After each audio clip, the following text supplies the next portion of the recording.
But being good at something, being naturally good at something, is not enough to be in your element, as I see it.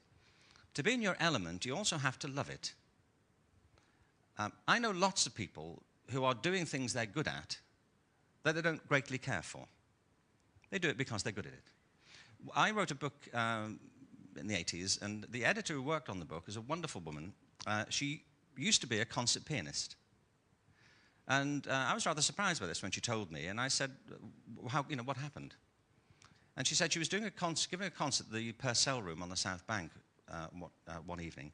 And at the end of it, the conductor took her for dinner and said, "You were great this evening." She said, "Thank you." He said, "But you didn't enjoy it, did you?"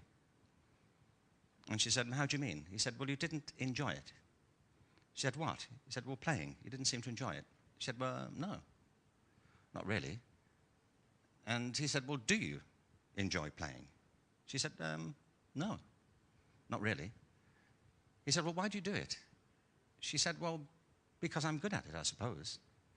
And he said, being good at something is not a good enough reason to do it. And she realized that what had happened was she'd spent her entire life meeting other people's expectations. That she'd shown a precocious talent as a pianist. She went to a specialist music school. Then she went to the Royal College of Music, and then she did a Doctor of Music degree, and then she progressed to the concert platform.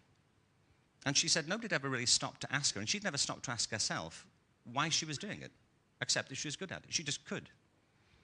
And said, and I realized when he put this to me that I'd never liked it.